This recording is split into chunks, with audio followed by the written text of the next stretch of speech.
Gold and silver investing are the opposite of our vices. Hey everyone, Technical Timmy here. I wanted to talk about how investing in gold and silver is the complete opposite of when we are engaging in our different vices. What does this actually mean? It actually means that when we are thinking about our vices, and this could be gambling, it could be alcohol, it could be basically any of our vices, nicotine, it could be money and gluttony, it could be laziness or even greed or lust. And all of these vices are acting on impulse. It's acting on what feels good in the moment. It feels good in the moment when you're drinking or you're having alcohol or you're gambling. And those things don't lead to thinking about the long term and thinking about what's good for us in the long term. And what are those long term consequences if we're drinking frequently or if we're gambling or if we're smoking all the time.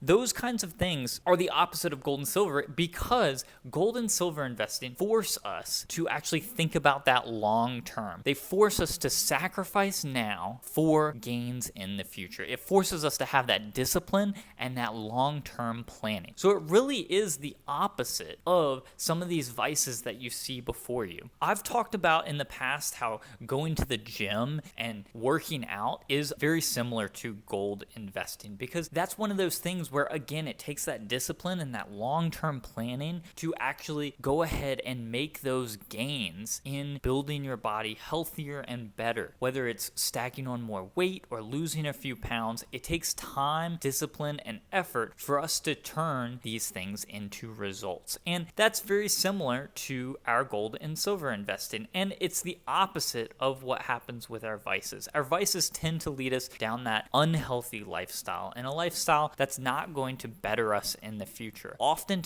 our vices that you see before you are going to give us a poorer future, not only poorer in a financial sense, but also a less healthy future. Whereas when we're focusing on investing in silver and gold and we're focused on our long-term planning, it really forces us to actually think about where we want to be in a number of years. And just the fact that we're thinking about where we want to be is going to make us want to work hard towards getting there. A big factor about this is going to be writing down our goals and setting specific goals about where we want to be, whether it's a stack or, like we said, whether it's having to do with our health and losing a few pounds or putting up more weight in the gym. All of those things are going to benefit from us actually writing down and focusing on those things, because when we're focused on the positive things, it's going to make it easier for us to actually avoid some of our other vices. Luckily for us in the gold and silver community, I tend to see us actually focus a lot more on these long-term things. And I actually see some people that actually completely forget about the here and now, and they don't actually focus any attention on the here and now. And what they actually focus on is all the long-term planning, and they forget to kind of live in the moment sometimes. And that's something that we can't completely write off. It's okay for us to drink occasionally. It's okay for us to have the occasional cigar or a Friday night poker game with the guys. As gold and silver investors, it's easy for us to get caught up in focusing on getting whatever the next greatest coin is that we're really excited about having, whether it's this 2019 koala, or we'll continue down the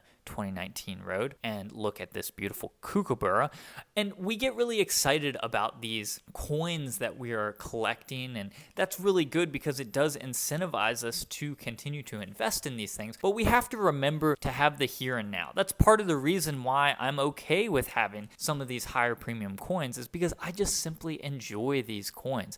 It doesn't always have to be about sheer investing and worrying about the lower premiums and just going with the coin of the realm and the coins that are most popular and easiest to sell if I ever needed to sell. Because if it was that case, I would simply only have gold and silver eagles. I wouldn't have any of the other fun gold and silver coins out there, because a lot of times these gold and silver coins that are fun aren't going to get my money back on these coins. And that's okay, because it's something where I'm okay living for the here and now every now and then, because I am setting myself up for prosperity in the future by investing in gold and silver, and also, like we've talked about before on this channel, having a nice diversified investment portfolio in lots of other assets. So along with this concept of struggling to focus on the here and now sometimes as gold and silver investors, I also think that one of the vices that investors and especially people that focus on the future tend to have is, one of our vices can actually be greed, and actually struggling with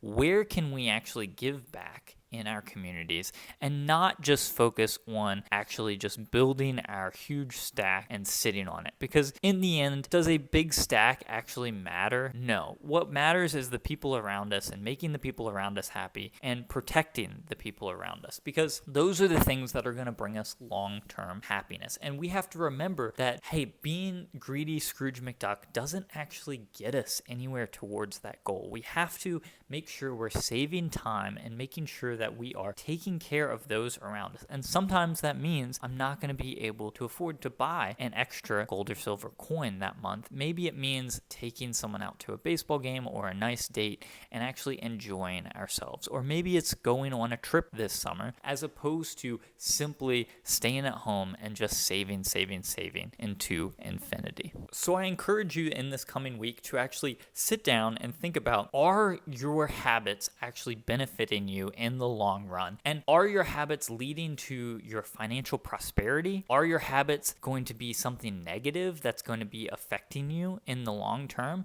And I also want you to think about actually saving some time to have a little bit of indulgence and actually enjoy yourself every now and then, because you'd be amazed at what actually having some time to sit down and have a cigar and a poker game with the guys will do, not only for your mental health, but also encouraging you that you're on the right path and you're actually building prosperity in the long term and having fun in the process. Keep your vices in check, save and invest often, live a healthy lifestyle, and live a little in the process. For those who made it to the end of the video, I would love to also hear some of your cigar and whiskey recommendations. I've been trying to try out some different things recently, and I would love to hear from you guys down in the comments of what your favorite things that you like to splurge on every now and then. I hope each and every one of you gain something from this video. I'm trying to broaden some of the topics that we're discussing here on the Technical Timmy channel and actually include some of these philosophical discussions, because I think that that's really a core tenet in our gold and silver investing philosophy and our investing philosophy in general, because it's super important to make sure that we're not only saving for the future, but we're also saving time for those around us. If you enjoyed this video, please feel free to leave a like down below, and I really do enjoy also getting lots of comments from you guys, because it's super interesting to me to see your perspectives on these different topics. I hope you all take care.